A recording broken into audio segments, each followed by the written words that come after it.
Welcome to the Mental Health Boot Camp podcast. Boo. Yeah. This is the podcast where 4 psychotherapists, 3 of us Canadian, 1 of us American, serve you cutting-edge mental health knowledge. I am Dr. Ryan Howes, a clinical psychologist from Pasadena, California. And I am Brooke Lewis, a registered clinical counselor from the Vancouver, Canada area.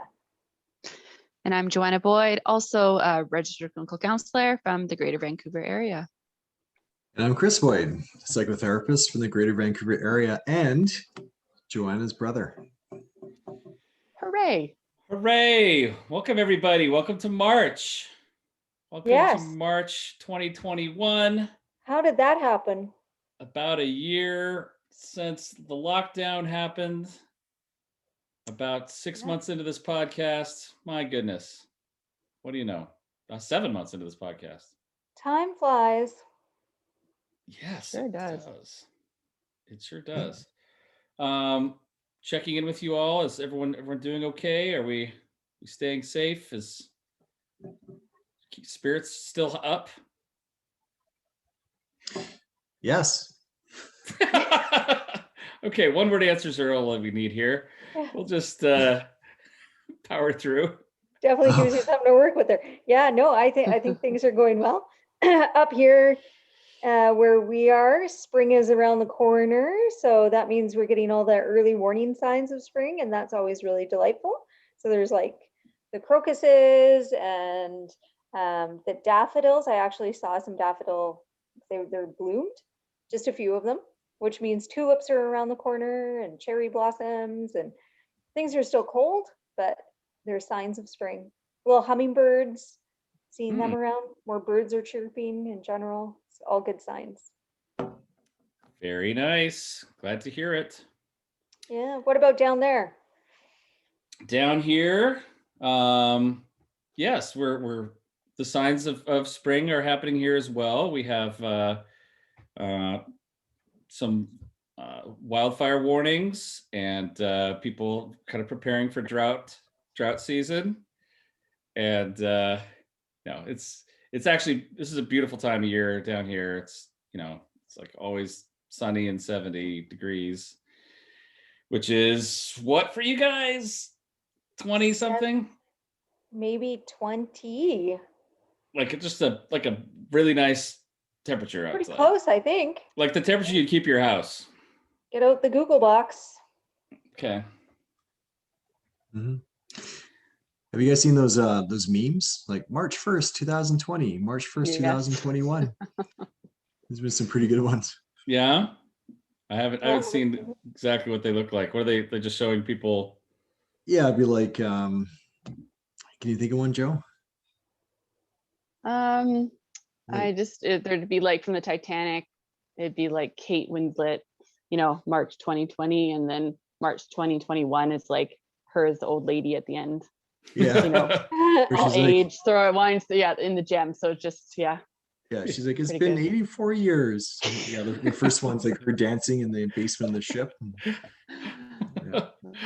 That seems about right. That's pretty accurate. Yeah. Or Tom Hanks with Forrest Gump sitting on the bench with his chocolates. And then March 2021 is him in Castaway. The scraggly beard and everything. Yes. Yeah. Yeah, it's been some good ones. That seems about right. Did we get a verdict on the temperature, Brooke? 21. 21. Yes. 21. So I feel like most people would keep their house or office between 70 and 72. It's kind of like home temperature. Yeah. Yeah. So Seems about 21, right. that's a delightful temperature. It is. It is delightful. And that's what we're kind of getting down here right now. So I'm pleased Oh. about that. That's what we get in May.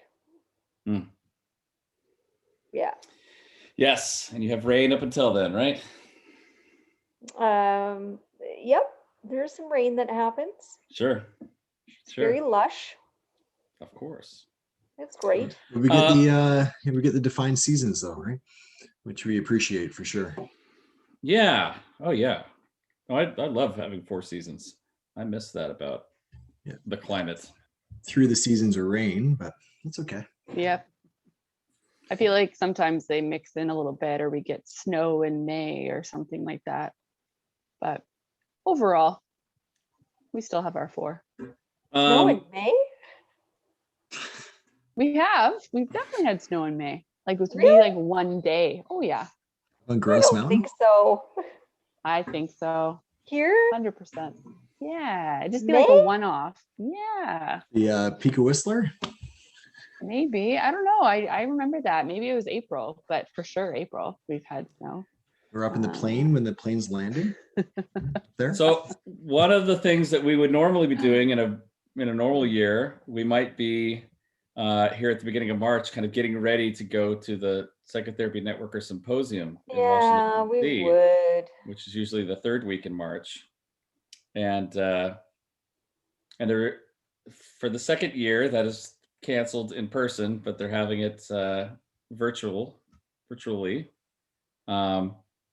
And so I just want to maybe make a little plug for the Networker, since that's where we met, and I still write for them and all of that. So the Networker Symposium, anyone who out there who's a therapist, or I don't know if it's required to be a therapist to attend some of these meetings.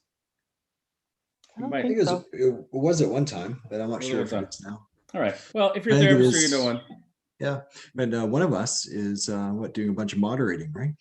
Yeah, I'm going to be introducing people, moderating the chats and all that kind of stuff, because it will all be over Zoom, and kind of fielding questions and that sort of thing for gosh, 8 of the different workshops and presentations. And there will be, I haven't even checked the list officially. I probably should have done my research before this, but again, a lot of the big names that in psychotherapy and psychology that we talk about here are kind of regulars at this event. Yeah. So we can expect to hear some of the big wigs talking and sharing their knowledge, and talking about new research and new methods, and helping people become better therapists. So that's something. If you're interested, you can sign up now at Psychotherapy Networker. I think it's .org. I think it is too. Yeah. So that's that. There's the plug. They didn't even pay me for that, but I gave them the plug. They should. They should give you a tip, or like a free hat or something. Or a stress ball. A stress ball, a t-shirt. Yeah. Yes. 1 year, 2 years ago, we were there and we had a booth where we were in the exhibition hall, kind of the exhibit hall that they have at most conferences. And we had big posters that talked about the mental health boot camp. It's true. And Yeah. we had giveaways and candies and all that stuff. And it was kind of interesting to see how some people truly do just go to the exhibit hall just to get the free candy. Oh man, yeah. they sure do.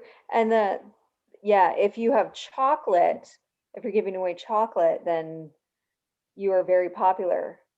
Yeah. It doesn't Oh, yeah. necessarily mean people would are going do to their talk to you. rounds. No. No. No. And a lot of people have were to very admit, honest about it. Like Yeah. a lot, they were like, I'm just here for the sweets. And then other Yeah. people, I think, maybe felt embarrassed or shameful to do that. So they would like listen, but the nonverbal cues were that they didn't want to be there. And then they like slowly, or they would like not make eye contact and look down at like the flyers and things, and then slowly grab some chocolate or sweets and walk away. That was good. Yeah. It was a great I'm guilty of learning that. experience. Yeah. Yeah, I'm guilty of it. Some people have great candy and you're like, oh, is that worth going over to listen to a spiel? Yeah, guilty. And here we were, Yeah, exhibitors 100%. ourselves. Yes. It was kind of awkward though when you kept on doing Yeah. it to our booth, Joe. You're like, hey, how are you? I know. But Joe, you're working. You're like, come on. In different outfits. Yeah. Hi.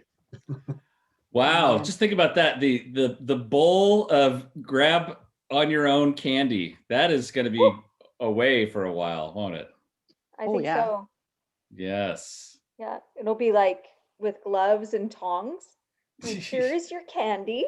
Here you are. Or like So on a true. fishing line or something, or Okay. Even, yeah, all the buffet, like little snacks that would come out. No, probably help yourself buffet style stuff. the Mm-mm. little cheese, the wine and cheese party. You know that like that huge table of cheese and crackers? Nope, that's not going to be there. Nope. All different now, but we still have our memories, don't we? We do. Sure do. Well, maybe next year we will meet again. Maybe we'll do a podcast from the Networker Symposium, all four of us together That would be awesome. in the same space. That'd be fun. Well, look, let's get down to business here. We have some material to dive into, I would imagine. I don't think it's my turn We tonight, do. is it? No, it's Joe's turn tonight. Yes. I Okay. will send that right over your way. Okay, so this is the ambush. One of us knows the topic for the evening. The other three of us don't. Tonight is Joe. She's going to ambush with the question. Okay, here we go. All right, it came across the border, it passed through customs, and here we are. Getting back to the basics. What is the mind-body connection? How does it relate to our mental health and overall well-being? And what is important for people to understand when it comes to this connection? Is Dan Siegel joining us? Is that going to happen? Are we going to be ambushed in like 3 I minutes wish. by Dan Siegel? Dan Siegel. I wish. Yes, Dan Siegel, big name, big public figure on this very topic. The mind-body connection. How does it relate to our mental health and overall well-being? And what is important for people to understand when it comes to this connection? Let's go. I think that's a really good question, Joanna. I think it's a really good topic. Is there a little background to the topic at all? I noticed in the past, like it's come up in your sessions, or I don't know. Is there? I just think it's kind of I don't know. I think it's something that is just, I don't know. I work a lot with it in sessions, or I think it's important when understanding just how our minds and bodies are connected and how our thoughts and feelings and attitudes can either positively or negatively impact us and have stress on our actual health, our physical health, and vice versa. How any stress we put our bodies through will impact us mentally. So I think it's just important. I think it relates to a lot of our work with our clients. Yeah. Fair enough. Now let's also start with the idea that this is not something that is like we've all worked in doing therapy for a long time, and the mind-body connection is something that maybe we take for granted, but that's not something that everybody takes for granted. There's some people who would say that it's that they're completely different systems, they're completely different units, and there's no connection at all. So, someone Which I say balderdash. Balderdash. There we are. Oh, Watch your language. This is a family program, Brooke. So, for example, someone has a lot of headaches or stomach aches, or they have high blood pressure, or even have some difficulties with sometimes hair loss. So things like that could be a part of this, right? Right, Chris? I was just looking at you when I said that. Balderdash. No, but there's some folks who would say, no, the physical body is one thing, and the emotions and psychology are something completely different, and there's no real relation between the two. Don't tell me that my digestive problems are any result of my emotional life or my relationships or like that. It's just give me some Pepsid or something else to help my digestion, or you know what I'm saying? mm-hmm. And so this idea that there's a mind-body connection for some folks is kind of a revolutionary idea, right? Yeah, even within the field of psychology, it seems like we moved from focusing on behaviors to cognitions there for longest time. It was all about the thoughts, mental activity. But it seems like more lately we've shifted back to more of the body, a lot of body-based therapeutic techniques, and trying to emphasize that connection that you were just talking about. So, of course, there's actually centralized neurons. There's a lot of neurons around the heart and stomach especially, but in other parts of the body. So and they all kind of communicate to each other.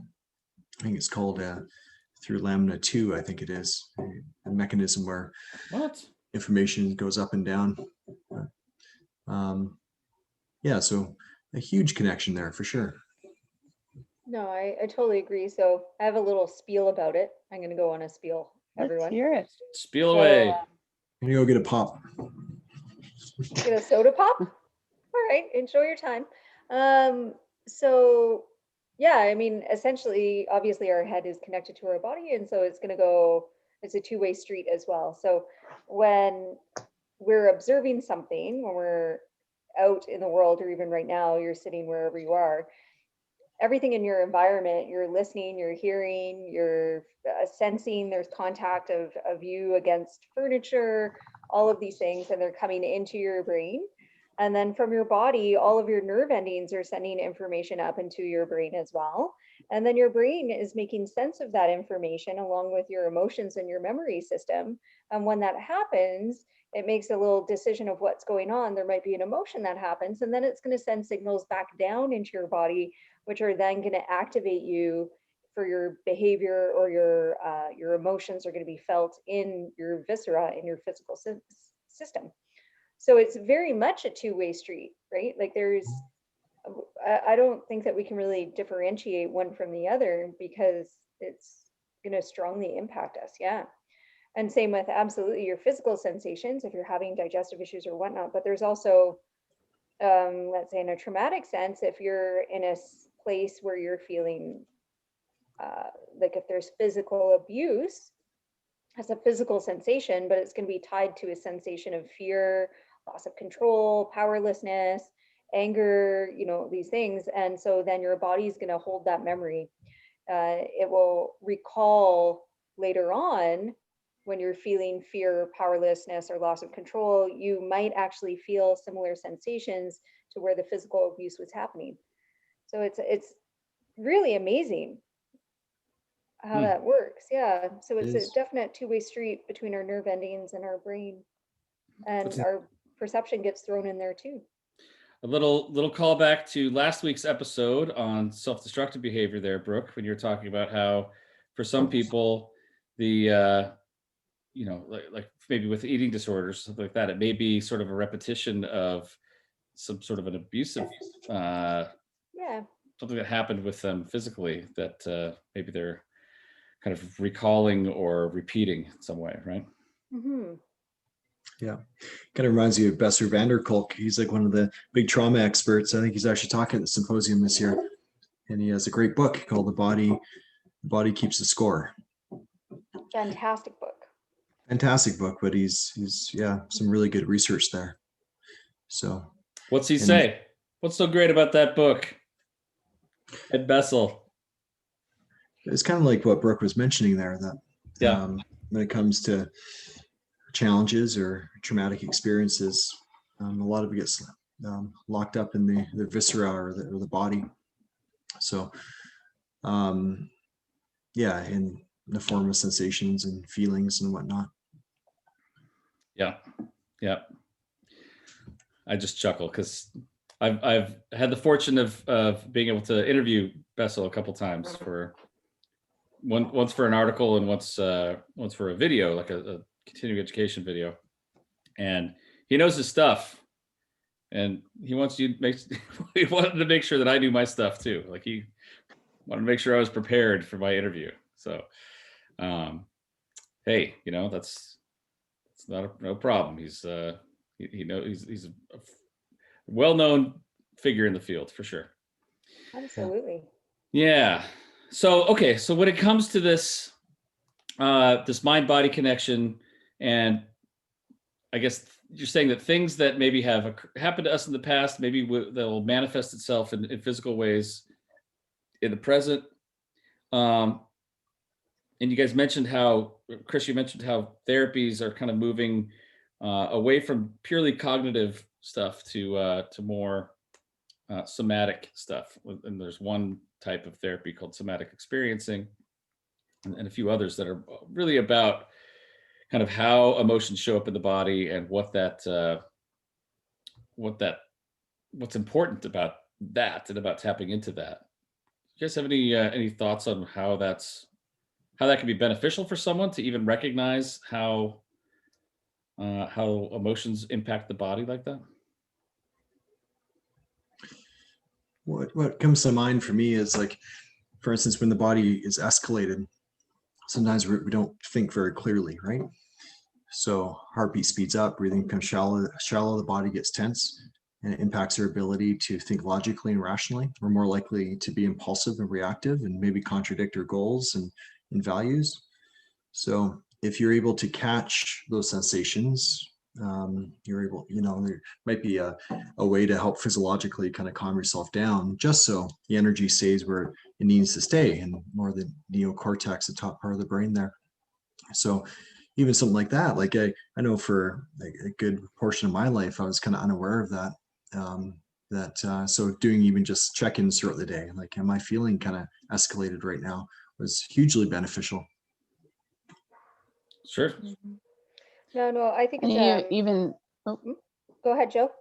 No, I was just gonna say this in general too, like it doesn't need to be big things, like just overall stress and how stress impacts the body, right? Whether headaches or it affects our digestion or stomach aches, or I think stress impacts us greatly. And so I think the mind-body connection's vital there for people, I think, understanding the impact of stress and chronic stress on our biological health.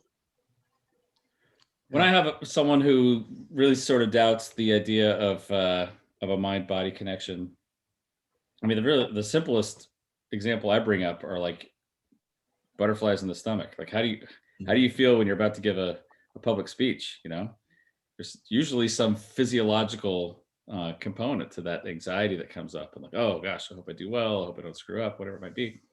And you just think of all of the tension that people carry, and like massage therapists are great at this, so they can point out, oh wow, you're carrying so much in your shoulders, or you're everything, so much is tense in you right now, and that's just our physiological response to emotional stressors, right? Yeah, it's interesting. Like Brooke and I co-own a wellness center in the area, and I've had lots of conversations with our massage therapists about that. Is their clients will come in for a treatment, and it could be just a general type of treatment, but they start to emote, based on the experience. So they may start to, it might be catharsis, or they actually may start crying or getting quite emotional based on the location of that massage, right? So, but you have a good point though, like butterflies in the stomach, or the old saying, like, follow your heart or gut feeling. The gut can be quite intuitive. Sometimes it picks up on things, or usually we feel a range of emotions around the heart as well. So and actually there's actually a lot of neurons, right, Chris? Like neurons around talk about those neurons, but I actually read something a while ago about how the heart sends more information up to the brain than the brain down to the heart. So, you think of when you're walking down the street and you hear like footsteps behind you, what usually happens first? Your body tenses up and you turn around and you realize, oh, it's just your friend, and your body de-escalates, right? So it's that nervous system, that fight or flight or freeze, that is a factor as well. I've found it helpful for some clients, and a lot of my clients are men who maybe haven't spent a whole lot of time thinking about these sorts of things, and oftentimes we'll start talking about emotions and how they impact them. How do they know they're feeling an emotion? How do you know you're angry? Like, I don't know, I'm just pissed off, or whatever. No, how do you know physically?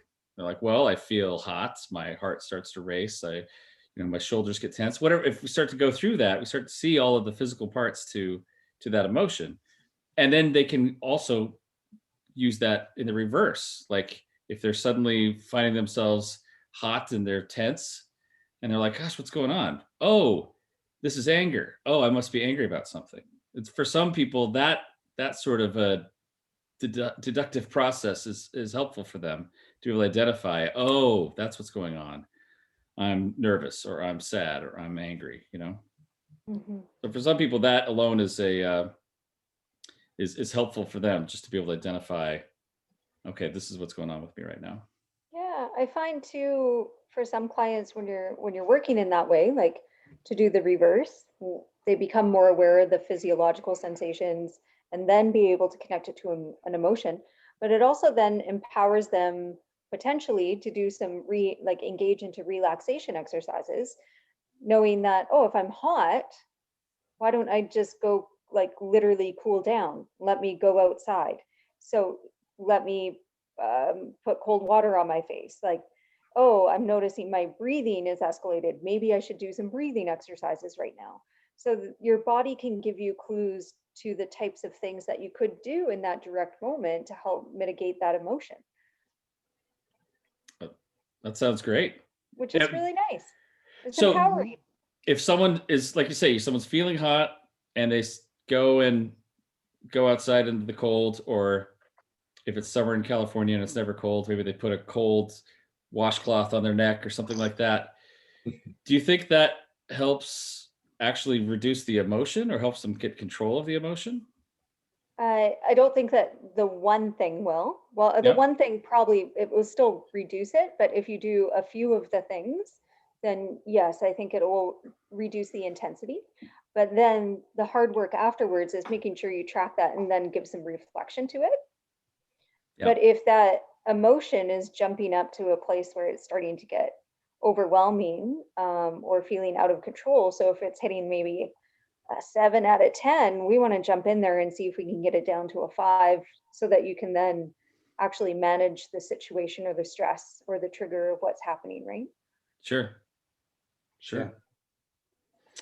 It's really educating about the power of thought too, right? If someone's anxious and we want them to, and they're having thoughts that are kind of perpetuating all their physical sensations, something encouraging them to think of a happy place or a calm place, or focusing on what's around them. And by redirecting their thoughts or their mind, it helps to calm their body. So that's kind of something to help as well with relaxation. Mm-hmm. For sure. Yeah. Okay, guys, I'm about to raise the stakes a little bit here. Okay. Crank it up a little, because I think this is a great framework. It lays a good groundwork. I'm not trying to hijack your ambush, Joe, but add to it. I think this might be a good place to at least introduce the idea of psychosomatic illnesses, right? Yeah. Which I wasn't planning on talking about this. So I don't really have a good working definition, but I would say that psychosomatic disorders are disorders where someone they sincerely feel like a physical ailment, and there could actually be some strain, stress, whatever there, but the origin of it is not actually a physical. It doesn't have a physical cause. It has an emotional cause, right? So it's just kind of the scaling up of butterflies in the stomach or tension in the neck to something that is actually causing a lot of distress in a person. And it's the sort of thing that people oftentimes will go to the doctor for and feel like there's something physically wrong with me. The physician, checks them out for physical causes of the ailment, and usually don't find much. And then they have to kind of grapple with the fact that, okay, this is psychosomatic, mind, psyche, somatic body. This is something that's actually being caused by emotions, thoughts, feelings, right? Mm-hmm. Do you guys have a better definition than what I just gave there? No, I think that explains it well. Okay. Yeah. I was talking to, go ahead, Brooke. Yeah, sorry. I was going to say, I think that they're more common than what we realize. I'm sure physicians see them more than maybe even what we see, right? Because I feel like persons with a psychosomatic condition really feel that they need to, and I'm sure I would too, access all the different medical supports possible, like really go through those before accessing treatment, because they really do think it's a medical concern, right? Yes. Well, and oftentimes it looks that way. One example is irritable bowel syndrome, right? Yeah. Which is there's evidence there that people are feeling a lot of gastrointestinal discomfort, having to use the restroom a lot and not being able to kind of control that.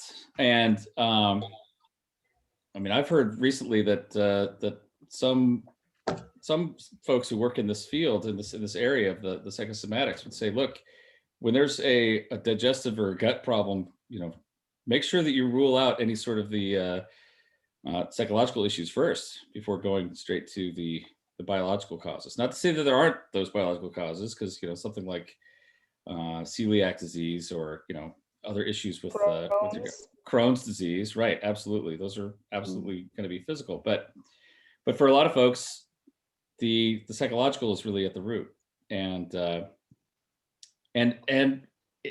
interestingly enough, this is something that people, they don't really like that diagnosis. If it's because they feel like, oh, you're telling me it's all just in my head then. And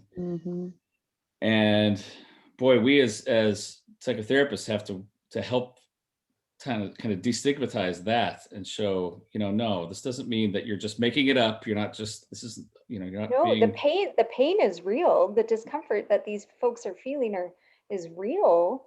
It's just the cause isn't from a physical ailment. Right. I have an example of this, actually. A client came back to me, and if I cut out, let me know, but a client who I've seen for a while, she started having fainting spells or blackout spells. So she'd actually pass out or for periods at a time, and went to the doctor, saw neurologists, and they chalked it up to somatic stuff, psychosomatic. And so about her anxiety, and it was her body's way of kind of coping or kind of survival mode there, her nervous system's way of kind of dealing. So kind of very recent situation of that. So and she's wondering, they wondered if there are seizures, trying to find some kind of physical explanation, but the doctor said thinking it's in the mind, and it's your anxiety kind of manifesting these symptoms for you somatically. So my mom actually went through a bit of it. It was never diagnosed as psychosomatic, but she had frozen shoulder from an accident. And so years and years and years that she was struggling with this. And she would always say, oh, look how far I can raise my arm now. And it was never very far. She would struggle to get it to 90 degrees. She couldn't raise her arm over 90 degrees. I don't remember how many years, but she had a bit of a tumultuous relationship with her family of origin, and one of her family members passed away. And the next morning she lifted her arm above her head. Wait, one of her family members passed away? So it was a person that there was a history between them, and the more recent history, there was struggles in their relationship. It was generating a lot of stress for her, the caregiving for this family member, the tension it was creating between her and her other siblings. There was a lot behind it, and he passed away, and the next day it was problem solved. The stress of that situation alleviated whatever that block was for her, and now no problem, she can lift it. Holy cow. That was kind of more an extreme one, and then other clients come in with this as well. I have one right now. He comes in when he needs to, but it's frequent urination is what tends to show up. So multiple times an hour where he feels like he needs to, and very interruptive for school and work and life, and did all the tests, and no medical cause for it. So yeah. Well, and even things like, here we go, sleep hygiene 4 or 5 or 15, but even things like sleep can be certainly affected. If the stressors in your life are severe to the degree that it is radically disrupting your sleep, then that's a psychosomatic issue in ways, right? It's something that's rooted in your psyche and your emotional life, and it's disrupting your physical function, right? Oftentimes, I'll talk with people and they're like, oh man, sleep is such a bear for me. I just can't do it. And and what's wrong with me physically? What do I need to do? What do I need to get on the right medication in order to be able to sleep? But we poke around for 2 minutes and realize, oh, you're ruminating about all these stressors in your life, or you're on high alert because you don't really feel safe, or there's something going on for you that makes it really hard to sleep because your body just can't really relax. There's some unfinished business. Yeah. And of course, it's very disruptive. Yeah. And then, of course, as we're talking about stress and different things, prolonged stress. So if you're under stress for a very long period of time, then that's going to have ramifications on your physical body. Like our bodies are not meant to sustain stressful situations for extended periods of time. So if you're under a high stress job, or there's stressful family situations or dynamics that have been going on for, even if it were 6 months or 3 months, there's prolonged stress there. Or being in a pandemic for a year, maybe. Or being in a pandemic for a Yep. year, then No this way. might naturally, things might start to show up, whatever that might look like for people. Grinding their teeth at night, that's a really common one. There we go, TMJ, right? Yeah. Do you Stomach think people- ulcers, yeah. cold sores, all kinds of stuff. Yeah, I have a client currently who has a sore throat that acts up, and done all the medical tests, and they seem to think it's psychosomatic as well. So we're trying to explore that. But do you think people actually realize how stressed they are? No. Nope. I think people acclimate to a baseline, and someone who's been stressed out for 2 years will just feel like that's just their baseline. Well, that's where I am. I ride here, and they don't even realize that they're much higher than they maybe should be. I think we realize we recognize spikes, but we don't recognize kind of the gradual increases of stress. I agree. And if we're from a family that is more high strung or stressed out, I think then we perceive that as normal anyway, like not just, oh, that's my baseline, but there's almost reinforcement of that baseline because that's what you grew up in, or that's what you're exposed to, or your workplace. If it's a high stress work environment, you're like, well, this is normal, because you're not comparing yourself to like the yoga master, I don't know. Right. Yeah, that's a good question, Chris. I like that. Yeah, I don't think people do recognize it unless it's an anomaly, unless it feels like there's a vast change. And that's why people, oftentimes, at least I hear about this in the States, someone goes on an extended vacation for 10 days, 2 weeks, something like that. And they, like a relaxing vacation, not one where they're busy, but one where they actually just, sit on a beach or in a cabin or something like that. They come back to the regular work life, and they're like, oh my gosh, I never realized how frantic my life is, Yeah, I even said that myself last year when the pandemic hit, maybe a week or two into it. I mentioned, I didn't realize how fast I was moving until I was forced to stop. Yep. I was like, no, I'm doing fine. I'm juggling all these things. I'm doing it. I have a routine. I'm good. And then I was like, whoa.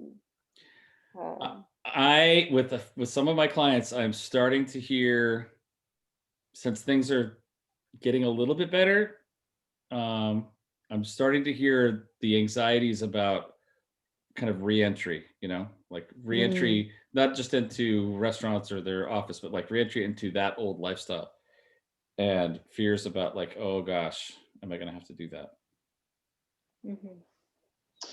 Brooke, quick, just curious, do you think in some ways that you were adjusted to that way of life, or do you think you were just really stressed and not knowing it? Because I think the pandemic brought this knowledge of, whoa, I was super busy, but do you think you were negatively impacted by that? Or do you think you had just adjusted to that? Does that make sense?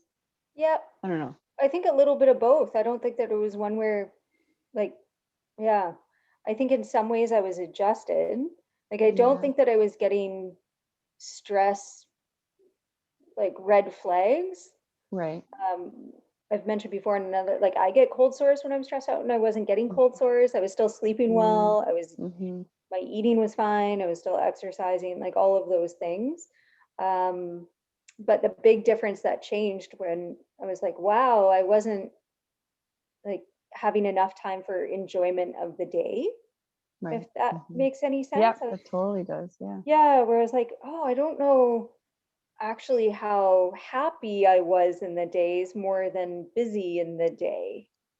Mm-hmm. Surviving, I got through the day. There were elements I enjoyed, but I don't feel like I was embracing the day. That makes sense. So guys, let's get to the part of our podcast we usually reach, which is what can people do about this, right? Like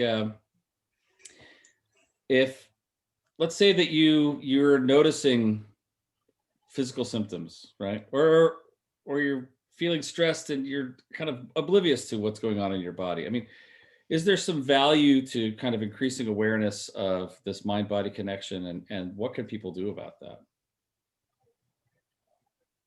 Well, Ryan, I think you already started with a good one, which is slowing it down to say, where am I feeling it in the body? Like if I'm feeling an emotion, then where do I feel the emotion? So that I can start to be aware of my signals before it reaches that threshold. I think that's a really good place to start. I think awareness as well as acceptance. I find that people that have these physical manifestations of stress or whatever it might be, they're irritated by the fact these sensations are there. They're irritated by the fact these sensations won't go away. And I think that irritation is intensifying those sensations even more. So acceptance, hey, is I don't want it to be happening, but it is happening. So I think that's a good step after the awareness. Or even some journaling.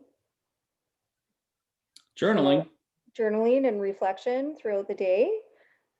Maybe not every day, maybe it's 3 times a week, but some journaling about like, how am I feeling? Giving yourself time and space to reflect on, am I having emotions, or what have I been noticing in my body, and just really trying to give it some time there, right? Totally. Yeah. I'll even make a recommendation to our listeners from all around the world, all 6 continents. We don't have anyone from Antarctica yet, but we have people from the other 6 continents listening to us.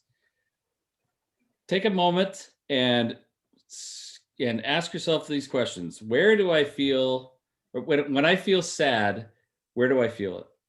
When I feel angry, where do I feel it? When I feel afraid or anxious, where do I feel that? And when I feel joy, where do I feel that? And just kind of start raising that awareness of like what kind of happens physically for you when you have these emotions. And by starting that process, you may realize, oh gosh, yeah, my body is really responding emotionally. I do have a mind-body connection. Yeah. One of the ones I get my clients to do is similar to that, Ryan, is every day to reflect on what's one positive feeling I had today and what's one negative feeling I had today. And then where do I feel those in my body? Yeah. There we go. It's often a technique to do with younger clients, but have you guys done the art exercise? Sure have, on the gingerbread man. Yeah. The what exercise? Say it again. It's an art exercise. So it's like a cutout. Brooke's cutout looks like a gingerbread man, but the paper that she uses. But anyway, so you have like color coded. So what color makes you think of anger or stress or sadness or happiness, and then you draw on the body where you experience it. Any way you want, right? Kind of shape, line, and color. Yeah, using shape, line, and color. Like, how would this look on your body? So is it like solid jaggedy lines? Is it like a circle? Is it shaded? Is it dots? Is it inside the body? Is it outside the body? And what would that kind of look like, and where? And it's a really fun one to do. No, for sure. Yeah, so I think awareness is key, acceptance, but then ultimately trying to calm the body, right? Calm the body, shift the mind. So, often the solution is not cognitive, it's more of the behavioral stuff, right? And we've talked about a lot of these techniques over the course of this podcast, everything from deep breathing, to a range of grounding exercises. Yeah, in the moment, but ultimately though, hopefully can be some, some more downtime throughout the day as well. We don't really value downtime too much in our society or culture. There's often emphasis on being super busy. So I think Joanna was saying once, like for every activity that takes activity, you want an equal amount of inactivity. Or remember that, Joe? You had like a way of drawing it out. Yeah, I think it was more of like considering we all have batteries, like internal batteries, and what depletes your battery versus what recharges your battery.